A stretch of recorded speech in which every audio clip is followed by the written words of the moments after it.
Assalamualaikum warahmatullahi wabarakatuh. Perkenalkan, nama saya Tiara Asifa dari kelas 11 IPS 1. Nah, di video kali ini saya akan memenuhi tugas sosiologi dari Ustazah Kholisa. Jadi, dari beberapa tema yang diberikan dari Ustazah, saya memilih tema konflik. Mau tahu kelanjutannya? Simak video saya berikut ini. Konflik adalah suatu permasalahan yang sering sekali kita hadapi. Kita bisa saja menemukan konflik dimanapun kita berada. Bisa saja konflik itu mungkin di rumah, atau di sekolah, atau di masyarakat. Sering kita temui berbagai macam konflik di kehidupan ini. Nah, tema yang akan saya ambil pada video kali ini, saya akan membahas sebuah peristiwa yang sedang hangat-hangatnya. Apakah itu? Ya, langsung saja saya mulai. Saya mengutip dari bbcnews.com.id ICDU The Office.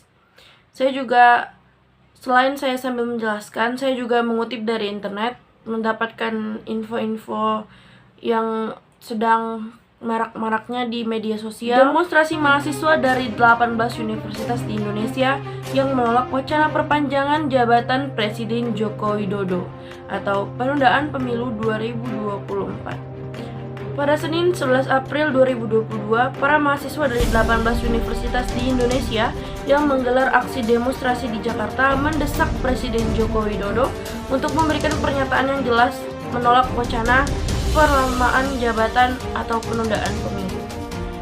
Mereka menilai pernyataan terakhir Presiden kepada menterinya masih bersayap dan memberikan peluang bagi DPR untuk mengubah undang-undang. Jadi para mahasiswa, para masyarakat ini meminta Presiden untuk memperjelas alasan kenapa sih harus ditunda pemilunya sehingga sampai ke tahun 2024. Pesan itu perlu disampaikan untuk menepis spekulasi yang terlanjur berkembang di masyarakat.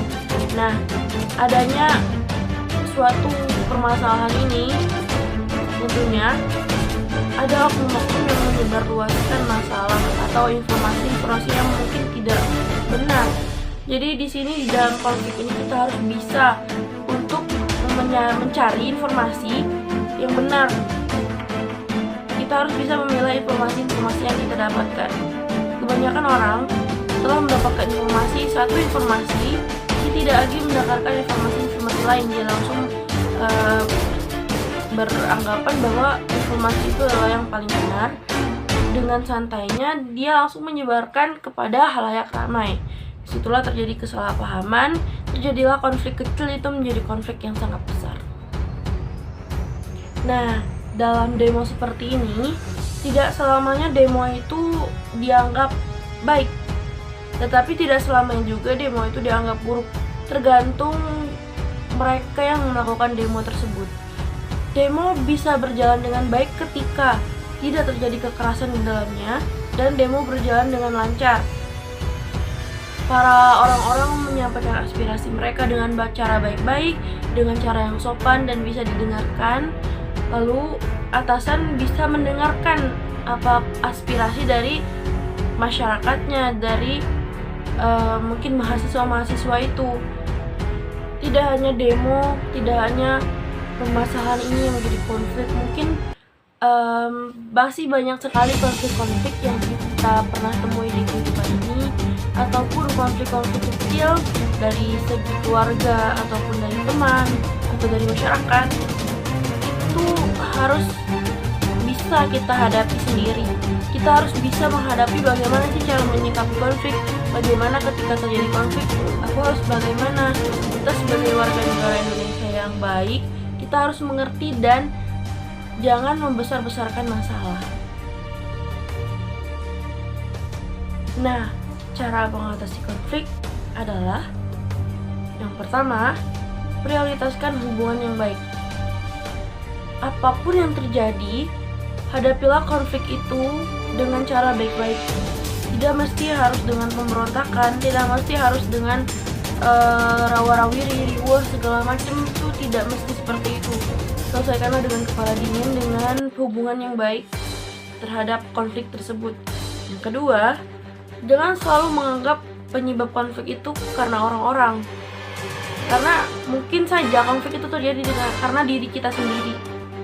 Kita tidak boleh menganggap bahwa konflik ini terjadi karena orang lain, karena orang ini, karena orang ini. Kita tidak bisa seperti itu.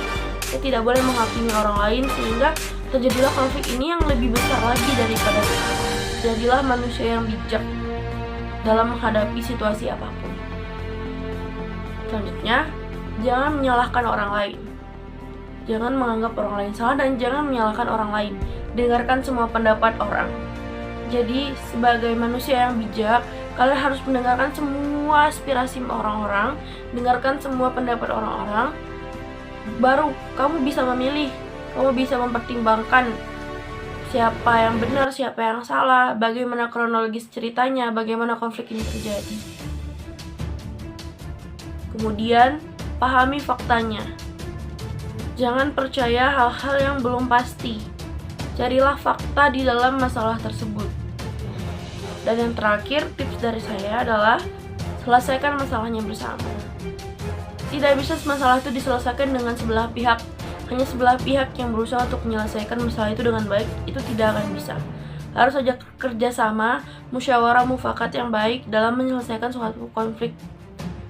Tidak hanya konflik yang besar, tapi konflik yang ringan-ringan seperti dengan teman, atau dengan keluarga, dengan masyarakat. Baiklah, mungkin hanya ini yang bisa saya sampaikan.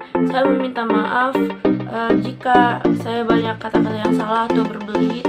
Saya meminta maaf juga jika ada kata-kata yang saya ulang-ulang. Dan saya meminta maaf atas keterlambatan video ini, karena saya sudah tag 1 kali dan ternyata filenya kehapus.